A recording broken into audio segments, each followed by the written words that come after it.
What's going on, guys? Welcome back. I'm here today with my first in-person interview on this channel, and I'm very excited to introduce to you guys somebody that's been she's been a big inspiration politically for me, but she's also been very public about her beliefs for a while now, and I'd say probably one of the first people to do so. So without further regard, Becky. Hey. I don't know if you want to say your last name or not, so I'm not going to push you Becky into that. LaTrumpista. LaTrumpista. I like it. Very, very sazon filled. Yeah. I like it. So we met a while back, and one of the first things we did talk about was politics. And it was kind of a bonding moment because there's not many people, or at least we thought, not many Hispanic people or Latinos, whatever you want to call them, that are politically oriented and furthermore, that are Trump supporters. Yes. So what made you get into that? What was like the origin story for when you became political? I mean, I grew up in a very conservative home, very political home. My cousin was the mayor of my town back in Puerto Rico. So I always was involved into politics. Mm-hmm. My family always was involved into the campaigns and everything. So I always liked it. But there was a time in which I was just, I don't want to do this. You know, when you turn your teen years, Right. It's like boring or Okay. whatever. But I even, at my 16, 17, I remember collecting money for the candidates in Puerto Rico for campaigns and everything. Oh, wow. That's how involved I was. Then when I came into the States, I was 19. I wasn't involved. I didn't care anymore. I was like, whoever's in the power, everything's going to be the same. Nothing's going to change, and I'm going to continue to do my thing. Which is what any normal person really thinks, right? Or at least wants, is that the government should be so not involved in our lives that it almost shouldn't matter who's president, right? Yeah, and that's one of the reasons a lot of people don't even register to vote nor vote. Right. And that was me. Every time Obama won, the 2 times that he won, my family voted for him the first time, didn't vote for him the second time because they saw how he didn't do anything. Right. But I didn't care at the moment. Now that I am a mother, that I am a person that needs to be involved into politics because of the curse of this country. You Right. know? And also now you have a horse in the race, right? You have skin in the game. Like you have children, Yes. you're a functioning member of society, so it matters to you where the policies are coming from.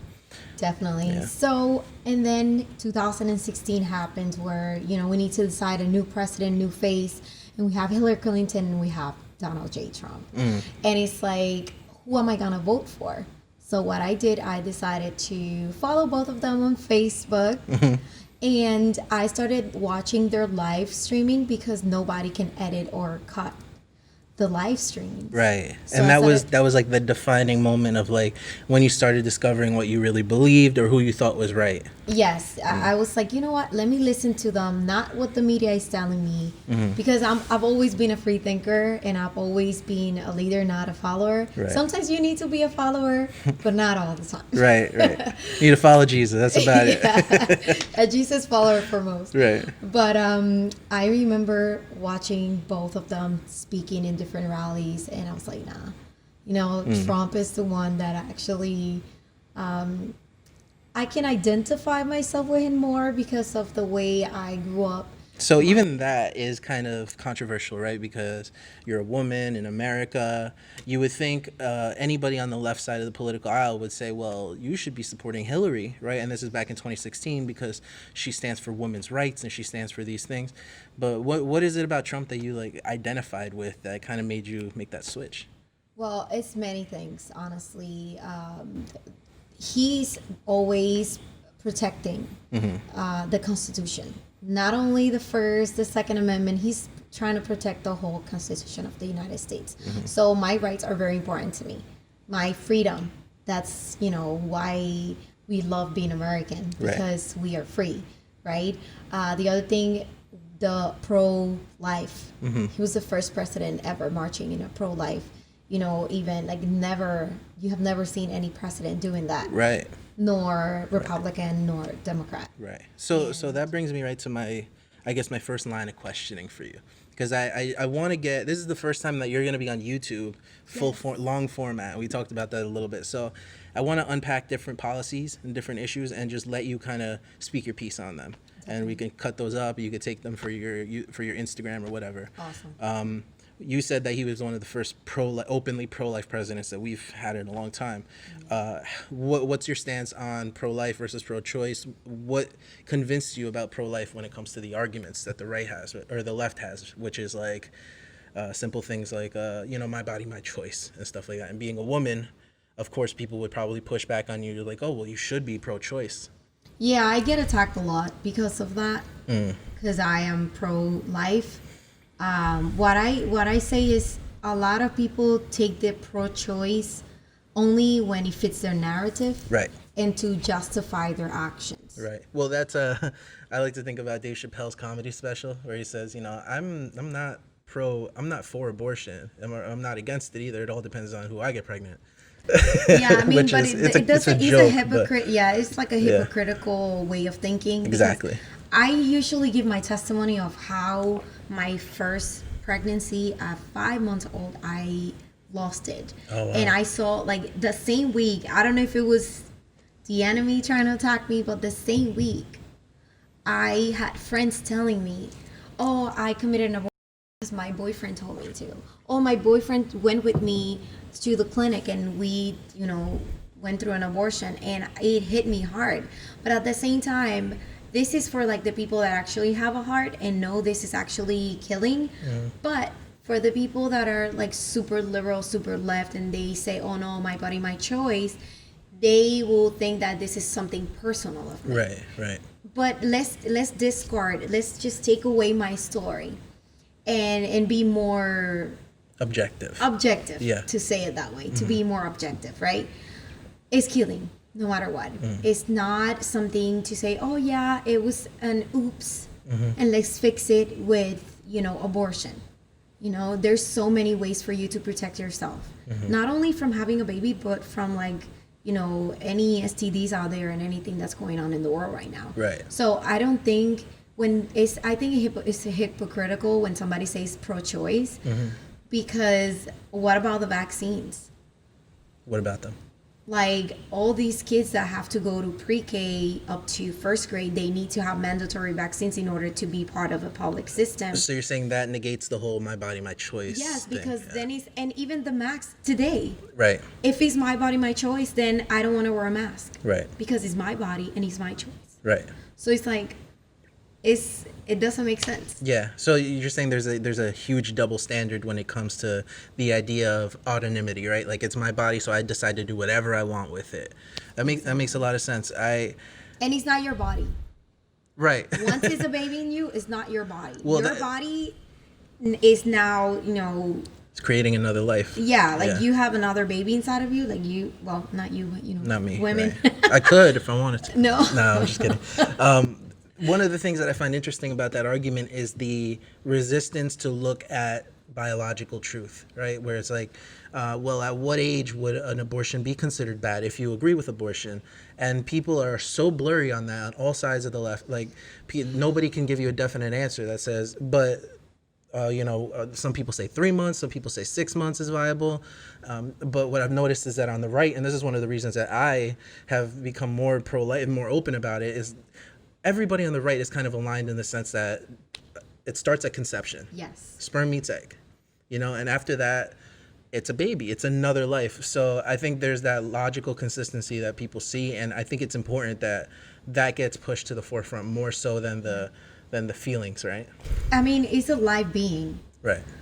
We have organizations always protecting the forest, the plants, the flowers, the life in the sea. We have people protecting the animals, like for example, PETA, whatever. PETA, yeah. But what about people protecting the unborn? Right. So I always have this saying that we, as the reborn, need to protect the unborn.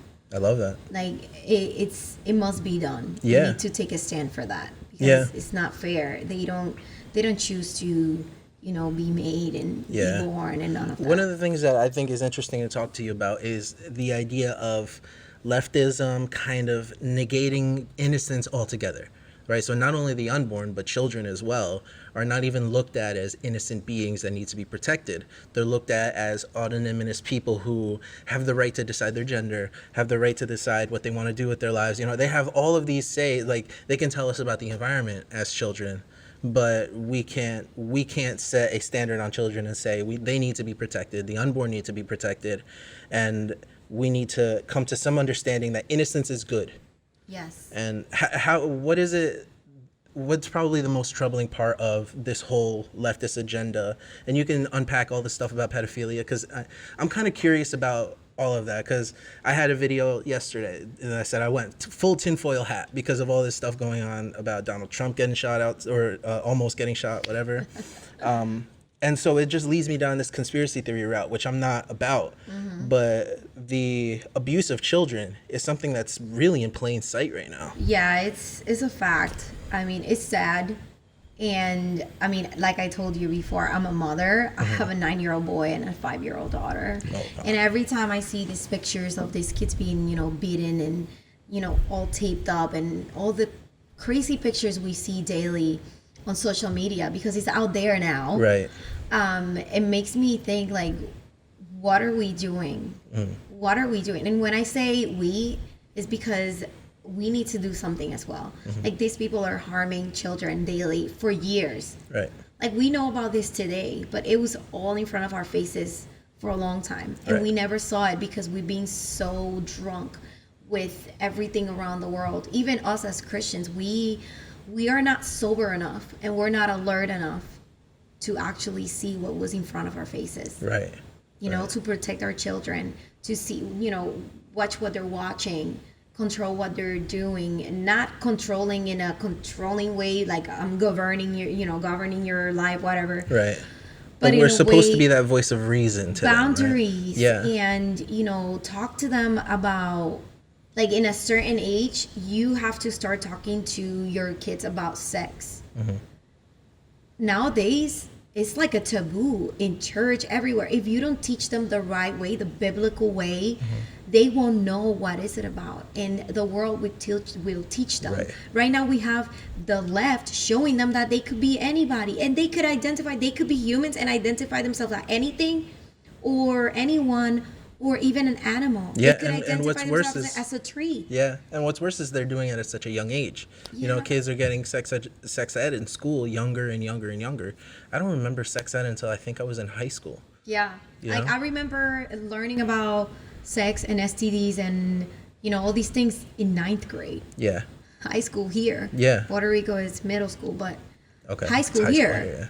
And it's like, nowadays, one of the reasons, and this is something very important, I encourage every parent that is going to listen to this, to start looking into homeschooling.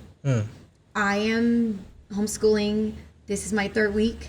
How you feeling? I love it. It's exhausting, but it's great. A blessing. I thank God. I'm so blessed to be able to homeschool now. Yeah. My kids are learning so much to love God and love their country. It's so rewarding to just get them in the computer and they're just like standing up, doing, the Pledge of Allegiance and singing the anthem and praying and knowing everything the biblical way. Yeah. They're learning about the creation instead of the bang bang and all these things. And it's beautiful. And at the same time, they are away from the left. Right.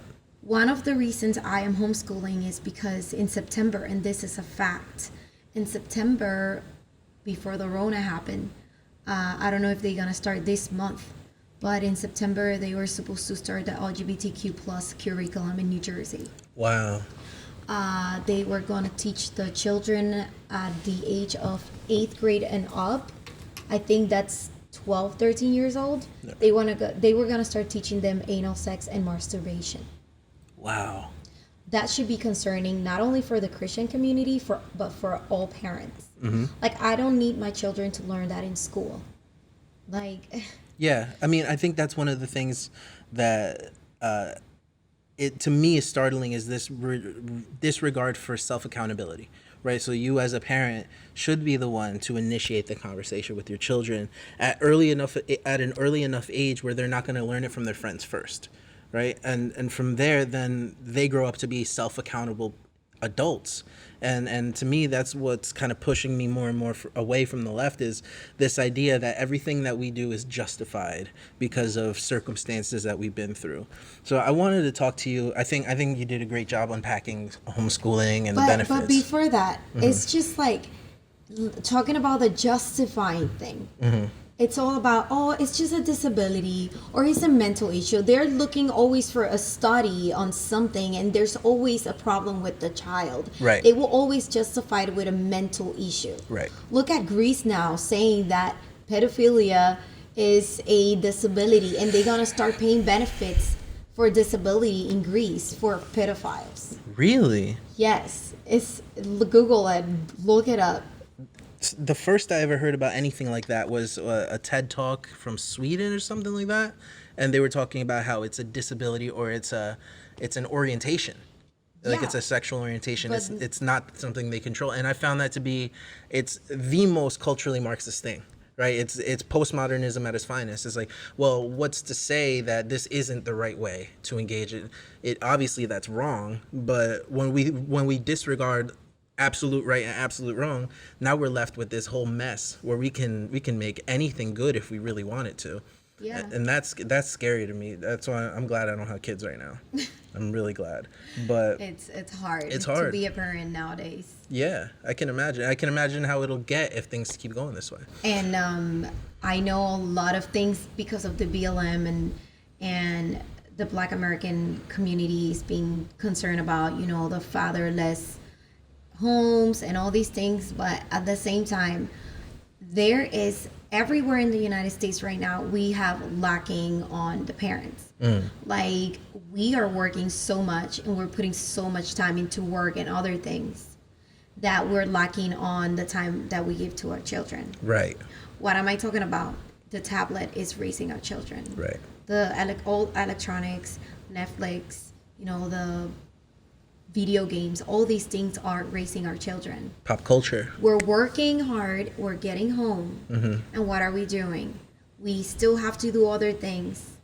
And like now I'm home, I'm working from home, but before I remember working at the hospital for so many hours and getting home for 30 minutes to rush them to get their homework done and Right. then shower, go to sleep, good night, see you tomorrow. Right.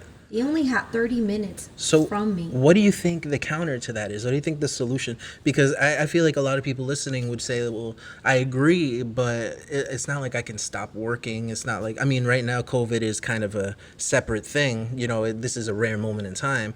But in normal everyday life, it's hard for people to put aside their careers and their jobs because they need that to take care of their family. But they're sacrificing seeing their family for providing for their family. But there are definitely ways.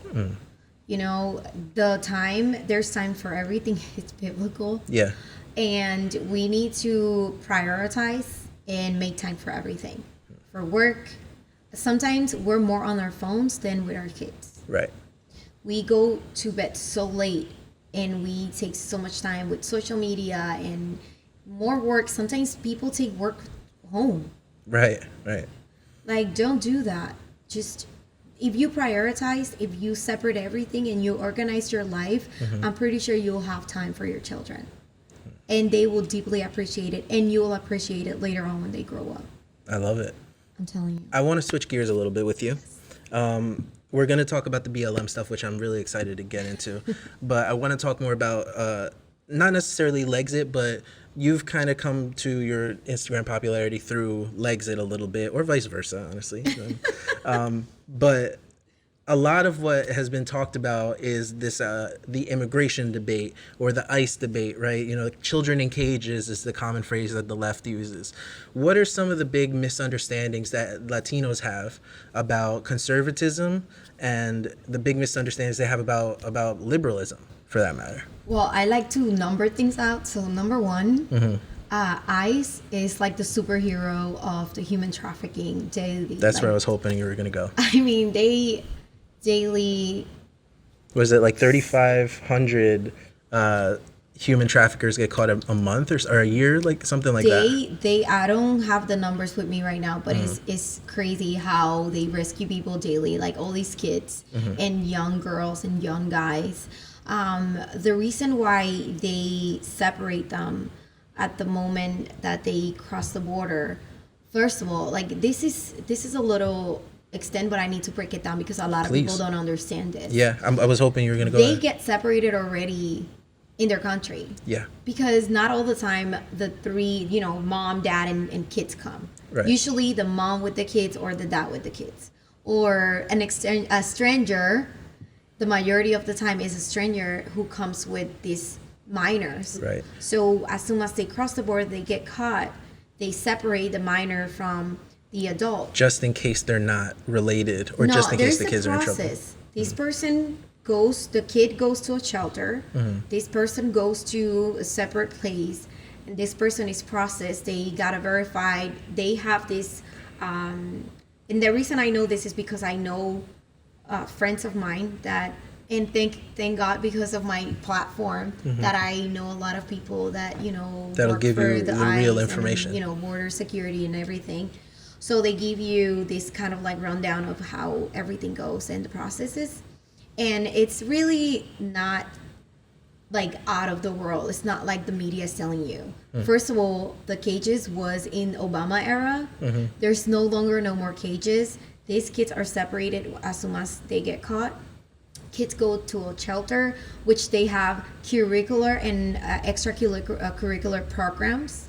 They have better programs. They have parks. They have fields better than any other kid, like sometimes in poor communities in the United States. And they're not even Americans, but they are accommodated in a way that they're comfortable, they're fed, they're showered, they're taken care of. Right. While the adult that came with them is processed and waiting for a court date. Interesting. Okay. Right. So it's the same thing if right now, hope not, I get caught by the police because I do a crime, my kids will get separated from me. Right.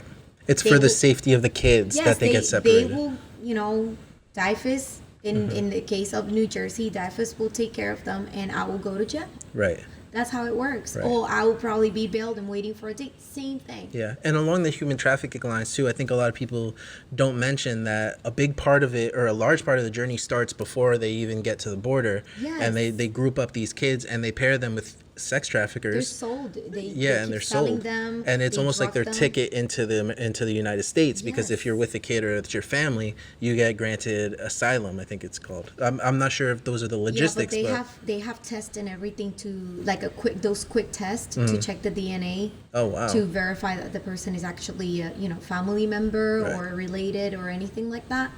But honestly, ICE is already formed by 65% Hispanic. Oh wow. Okay, and that's something that people don't know, but we need to say these things. Right. Now, jumping into the same immigration problems, we have the DACA recipients, the dreamers. The dreamers, if you interview dreamers today, the majority, and when I say the majority, I say mostly everybody that is a DACA recipient will vote for Trump if they would have the opportunity to. Let me tell you why. Because the DACA program that was made by Obama, it was like an empty promise, because since the beginning of the first term, he promised immigration reform, right? And then the first term, nothing happened. Right. Second term happens, he's rushing everything. He never planned everything. He never did it the right way. No organization, no planning. DACA happens. A very unconstitutional program. And the crazy thing is, DACA recipients are stuck in this country. And let me tell you why DACA recipients are stuck. They cannot have a federal job. They cannot join the military, nor the police, nor anything that it's a federal job. They cannot work for the government of the United States. They can only go to college, finish a degree, and work. That's it. They can go to their countries, visit their family members. Right. Yeah. We had some people that congregated here that they were dreamers, and that was one of the things. It was they couldn't leave because if they left, they were done, and they had just family back home. DACA is just like an ID to say, hey, don't deport me. That's it. And I think they deserve more than that, because the people that actually understand, because not all is crazy, because not all Republicans know DACA, Right. or what it stands for, or like what actually is. But the people like me who really understand DACA, we want these recipients to have a better option. It's not fair for them because they never asked to cross the border. So they are came you here when they were minors. right? So they didn't necessarily have the say to say, I'm not going to go there. So do you think there should be a pathway to citizenship for dreamers? Yes, which the president is working on since the beginning of his administration, but nobody wants to look at it. You know, we're talking about the Democrats, and they haven't just taken the time to look at it. I think a big part of it is that they don't want to allow him to do anything good, right? Of course. Anything that will be objectively like, yeah, we're about that, they want to push away. Like I'm seeing that now, not to jump subjects, but with the stimulus checks and the second round and extending unemployment and the payroll tax cuts. I was going to mention that. And within this past, I would say, 2 weeks. With this few months back, I'm talking about maybe since 2019 and up, he's been signing 8 different executive orders when it comes to pedophilia. Oh, wow. But they're not showing that. The media doesn't show you that. Right.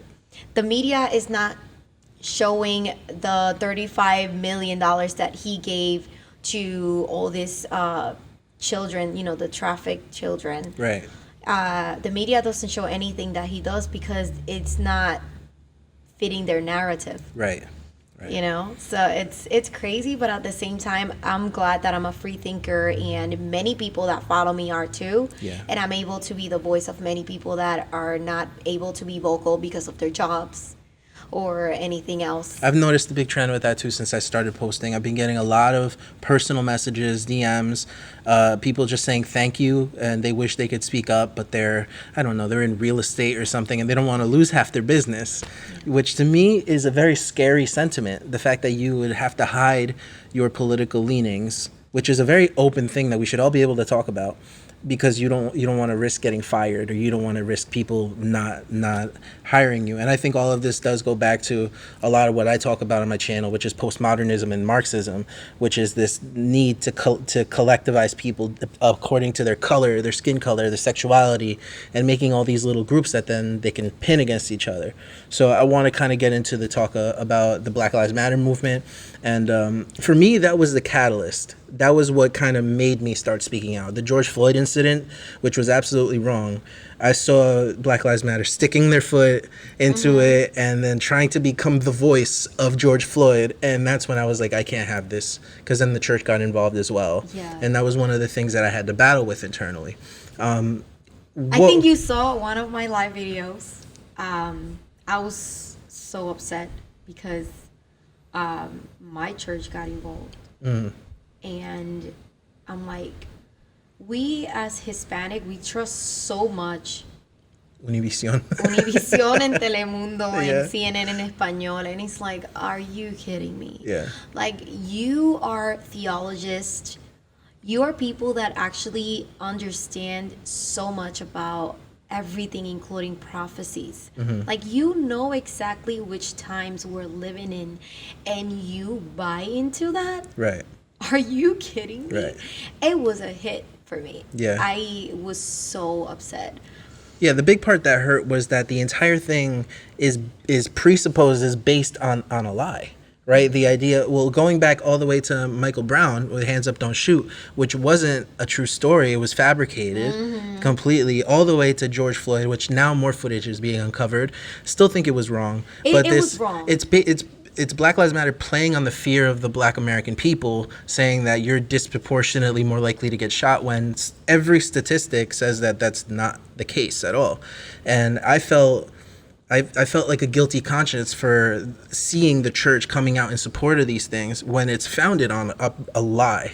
right? I mean, based on that, I always say Jesus never made protest nor said to people, oh, when I get arrested, I'm going to get arrested. And when I get arrested, you guys are going to do this, this, and that. Like, Right. he never did such things. Right. He went willingly to the cross. He Yeah. always healed. Yeah. He always, I don't know.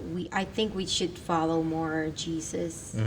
And like, what would Jesus do? Question that is so cliche now, because you can see it in even on a hat or any article. But honestly, like, I always ask that to myself, like, what would Jesus do? I don't think Jesus would like for me to protest. To the Yeah. contrary, maybe he will want me to have these postcards that says, we pray for you, what can we do for you? Right. Like, do you need anything? Right. How can we make you feel better? But when it comes to this whole BLM thing, I am glad that America is waking up. And when I say America, I mean every background, ethnicity, sex, everything out there. Because I see fellow Black Americans saying, BLM do not represent me. Like, I'm Black and I'm always going to be Black. And I don't believe that, this country is racist. Systematically racist, which is something we can talk about Right. as soon as I'm done explaining with this BLM thing. We all agree. It's crazy because I'm not the only one who says this. Like, everybody says this, and this is like, it's becoming cliche now. We all agree that it was wrong. Right. Nobody deserves to die this way. Now, it's so messed up that BLM, which is an organization that was corrupted by Antifa, these Marxist leaders, because supposedly now the founders are 3 women and they're Marxist, and then we have Antifa and all these people infiltrated this movement and messed it up. This was not the same BLM as a few years back. They were rioting and burning and whatever, but not like this time. Yeah, I think before, I'd say 5-6 years ago, during the Michael Brown era, BLM was less of an organization and more of a Like social a movement. Like a social movement. And then we had this guy, hey, free hugs, Right. and everything calmed down. And then I don't know where we have this again, trying to divide Right. minorities. Right.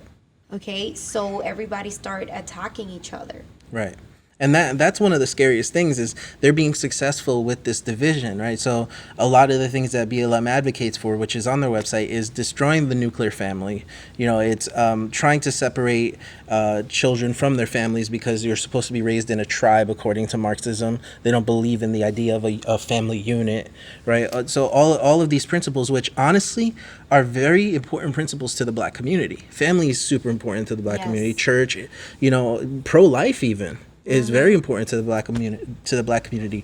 So I see this as hurting Black people more than it's helping them. And I think one of the biggest hurdles is seeing people who are just taking it wholesale because of the slogan, right? Which is, I forget who the quote is from, but it's a propaganda 101. You create a vague slogan so that nobody can deny it, and then you fill it with whatever your ideology is. And that's what's happening. You put the name Black Lives Matter, and obviously everybody agrees with that.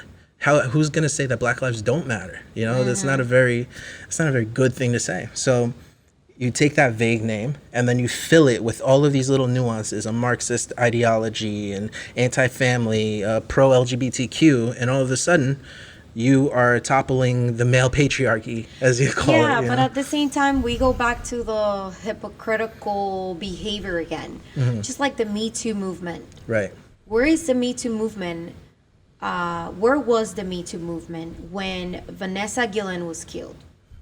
Can you unpack who Vanessa Guillen is? I'm not sure who that is. Well, Vanessa Guillen was a Texan soldier. She was killed in a very awful way by another soldier who harassed her, sexually raped her, and cut her into pieces. Right. So where was where is the Me Too? And this is still ongoing. Where is the Me Too movement today, fighting for Vanessa Guillen, fighting to stop more soldier females from being sexual harassed or sexually attacked. It's a horrifying double standard that happens. Exactly. Yeah. So where is the BLM when in Chicago it's weekly, even before the Rona and even before the George Floyd thing, they were killing each other. Right. Yeah, it's Now true. they're killing each other more than ever. Yeah. There was 1 week that there was 101 shots Wow. in one weekend. Yeah. Where is it? It's interesting to see what people are willing to dismiss in order to push forward the ideology that they think is going to fix everything, right? People are willing to say, oh, well, what was the name of the officer, the black officer that was killed for a television? His name escapes me, but people are especially on the left, are willing to dismiss him, willing to dismiss this lady that you're talking about, and just pick things that kind of further their narrative instead of taking it wholesale and grabbing onto everything and drawing a conclusion. Why is it a problem? Why are black Americans killing other black Americans? What's the root of this? And the media is at fault here too, because you barely heard about Vanessa Guillen. Right. I barely heard her. I saw a few posts. Did you see when the president brought her family to the White House 3 weeks ago? No, I didn't. Exactly. Yeah. They don't cover what he's doing. He actually brought her family to the White House. They were sitting at the Oval the Oval Office, and it was a very emotional. It's in my page. It was a very emotional moment because they were using a translator for the mother, which she doesn't speak English, and she said she had a dream with her daughter. Of course, it was a dream. I don't believe in ghosts because I'm a Christian. But she said that in the dream, her daughter was saying, "Save the children." Wow. Save them. Save the children. Wow.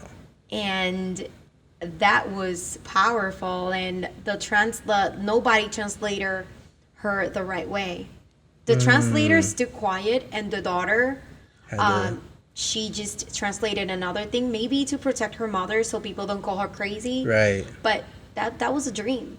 Wow. And it makes sense with everything that's happening. I believe that God talks to us in different ways. In the way that we know it's Him talking to us, and He will use anything. So it was a very powerful moment when the president did that, because nobody paid attention to her case. Right. Right. And the FBI was even blocking the investigations. Wow. Yeah, these investigations were being blocked. There were no rallies for her. Exactly. So we took a stand. BLM was trying to get involved, but not to help, just for more photo op. Right. Which is all it is. Every time there's a media storm, BLM wants to be in the center of it, which is why I think it's more of a power grab than it is actually about helping the community. Exactly. It's just about political power. That's all these leaders of the BLM movement want. And it's astonishing to me. I like the fact that you brought up Vanessa as her name, because I think another thing that we're going through a lot, and I think you specifically have a unique voice in, is the idea of feminism and modern womanhood, right? What has become the fact that a man can become a woman, but for some reason we need to listen to all women. But if you're a man, you can be a woman. There's so many minuscule contradictions within that. Can you talk a little bit about your beliefs on feminism and? Okay. Even biblically and biologically speaking, there's only two sexes. Men and women. There's only two genders, a man and a woman. And that's how it is. Everybody else, they can identify themselves how they want to, say whatever they want. There's only two, a man and a woman. It's biblical and it's biological.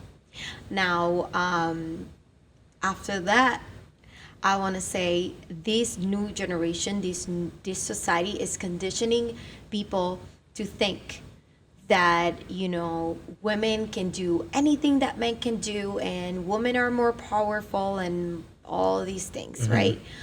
I think what they're doing is killing the man, the male figure in the household, because they want to destroy the family. They want, like you were saying earlier, they're trying to destroy the family culture. Men, women, kids, you know, like this family is so powerful. And it's also something, you know, in a biblical way, is the devil is all behind it, because the family is an institution, you Yes, know. it's An institution by God. And just like, you know, marriage is between a man and a woman. And then, you know, there's family. And these left super liberal people, they want to destroy that. Right. They And wanna- it trickles down into regular culture, right? Where we see, you know, movies now that are more so about, you know, feminine empowerment, Yeah. and like, you know, you don't need a man, and make your career essentially your idol, right? Make your career your idol. Don't worry about having kids. Kids are a burden now. And I think those are one of the most hurtful things that you could say to a woman. Yes. You know, what was your take on what's going on in the culture, on the culture side of things, when it comes to how people identify with the modern woman today? Well, in order for me to speak to people, I always put myself into, you know, I put myself out there, because I don't want to talk about nobody but me, right? Like it's my own example and my own testimony. And let me Right. tell you something. I grew up in a home where, you know, the man does, you know, the protecting, the support, and, you know, always, ¿cómo es que se llama esto? El provider. So the man is always the provider, the father, you know, just support, just that. And the woman is the one that cooks, cleans, raises, you know, give birth, whatever, all these things. But I grew up very independent. I'm a very independent woman, but I've noticed. I respect men so much. I learned, and I was taught to respect men. And even though women nowadays say, oh, you know, we're more powerful because we give birth. What are you talking about? That has nothing to do with power. You know, we were designed to do different things. We weren't designed to be equal. Right. We were designed to be, you Different. know, people confuse equity with equality. Right.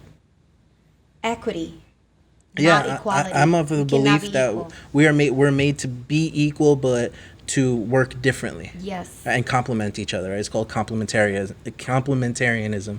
The idea that we have different roles just because of our biology, because of the way our brains are wired, our physical buildups. We have different roles within society, and for pretty much all of history, we've worked together, men and women, to help create the best possible outcome for our lives. And it seems like now, along with this idea of the patriarchy, along with dismantling the nuclear family, they want to ruin that complementary role that men and women have, where we help each other out to build something in the future, right? Because men can't have kids by themselves, but if a man and a woman have a kid, then that man still has to go out and do something to help the world. And 50, 60 years ago, before birth control, before all of these things, what was left to do but to have the woman take care of the kids Yes. while the man goes out and provides, right? So it's not like it was something where we're beating women into submission. It Yeah. was the idea that that was just the best solution for the time. In the moment, yes. I mean, we've been evolving as a culture. And you know, our culture has been evolving, changing. Everything changes. Everything, you know, evolves, and whatever worked before, it doesn't work now, and like that. But the institution of the family, like, that doesn't mean, you know, if I'm married, my husband cannot cook or help me with Right. my, you know, chores or anything. That doesn't mean that I don't get to help too. That doesn't mean a woman cannot be a mechanic or a pilot.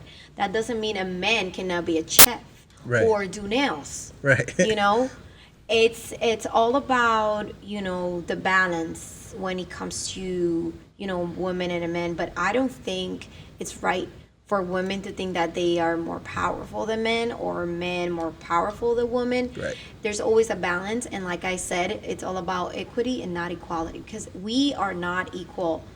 None of us, not even another woman, cannot be equal to me, because there's gonna be things that she has. There's abilities that she might have that I don't.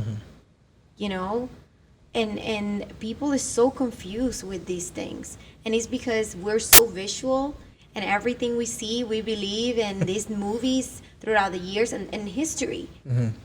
Like, before, we couldn't vote, we couldn't go to school, we couldn't do nothing. But then everything changed. So it's fine. Why you want to go so into the extreme? Right. To the point that you're like, oh, yeah, I can do what you do. Right. I can be who you are. I need to get the same pay that you get paid. Like, probably I don't have kids. I mean, And maybe you have 4. You know? Like, Yeah. why do I need to get the same paid as you? well, I think that all plays into the same biology issue, right? It's the idea of the wage gap has been dismissed so many times because it's taking average of all male income and an average of all women income, and it's not adjusting for how many hours are worked, what kind of jobs are being done, how long or you're willing to stay for overtime. None of that is taken into account. So what they don't show is that women actually get paid more than men up until I think age 30. And then men just shoot up after that. Yeah. Because men have the, I want to say it's a privilege to not have to think about structuring their lives around children at any given moment because you can still reproduce. But as women, you have a biological clock. So I heard a comedian say, women have a biological clock, men have a financial clock. and I think that's a great way to put it because we have these different scales of measuring how we're going to be successful in the long run. But that's really the wage gap, and that all comes back to the fact that women, once they hit 30, 35 and they have kids, it's like, what am I really doing in this law office? 16 hours a day. Why am I here when I could be with my kids? Whereas guys will kill themselves all their lives to get to the very top, even if when they get there, they're still not happy, right? That's why you see all these famous people like Kurt Cobain and Jimi Hendrix and, even more recently, Lil Peep and all these people, they kill themselves because they get to the very top of what they can possibly do and they realize that that's not what's actually important in life.